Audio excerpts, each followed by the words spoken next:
Salut à tous et à toutes, bienvenue pour cette nouvelle vidéo. Je vais vous présenter aujourd'hui le dernier Vaporesso, le SKRR, plus communément appelé le SCRE, le concurrent direct du TFV12. Voici ce qu'il y a à l'intérieur. Donc, le voici en version verte. À l'intérieur, vous avez un drip type supplémentaire. Propriétaire, attention, on est dans un système à visser. La protection autour de la taux, je vous la montrerai tout à l'heure. Un bol normal et ses joints et une résistance. Voilà pour un packaging classique, on va retrouver les mêmes choses qu'ailleurs. Donc cet ato, qu'est-ce qu'il a de différent des autres? Déjà, une fois la petite protection, c'est une bonne idée. Ça prend totalement le verre bulbe, donc ça permet de le protéger totalement et bien. Bon, après, il y aura plein de couleurs, plein de formats différents, je pense, qui vont arriver. Ils vont bien nous faire des séries limitées, j'en ai vu avec des têtes de diable, etc. Donc, très sympa. Deuxième chose, pour l'ouverture, on dévisse.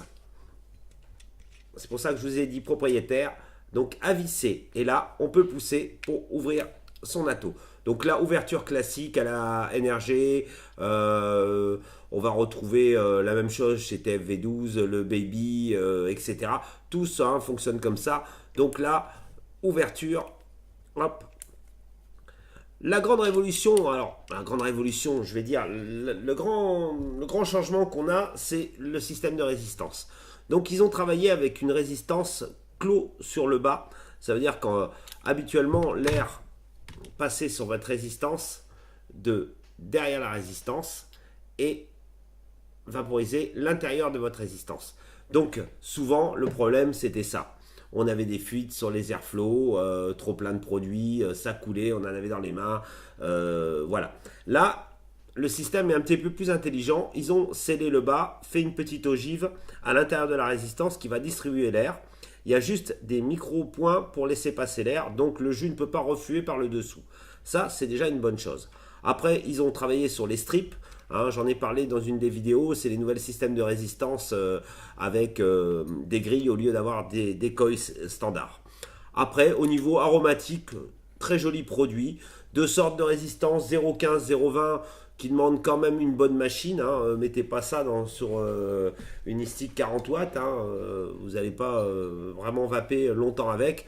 Là, je vous l'ai mis sur une Falcom pour s'amuser un peu. Voici la version grise. C'est un ato qui va très très bien.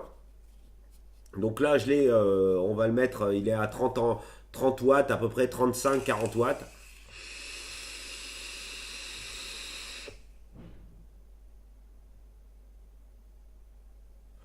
On va dire même un petit peu plus chaud, je suis un petit peu plus haut, on va on va le mettre sur une batterie, on va être sur une batterie à 60 watts pour avoir ce volume de fumée, c'est très bien, c'est très aromatique.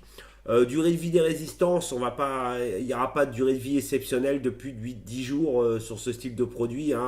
Surtout qu'on va tous avec des produits un peu plus gras que la normale dans des subs, mais même à cette température, à changer vos résistances tous les 10 jours, c'est très bien. Donc voilà, le Screux, il existe en plein de couleurs différentes. Vous le retrouverez en bleu, en rouge, en jaune, en vert. Je pense qu'il y aura des versions limitées et tout ça. C'est un très bon ato. Vaporesso nous surprend encore une fois avec un produit un peu sympa. Voilà, vous le retrouvez sur différents kits. Et nous, on se retrouve pour d'autres tests et d'autres vidéos pour bientôt. Allez, ciao, ciao. Je vous en fais une petite pour le départ.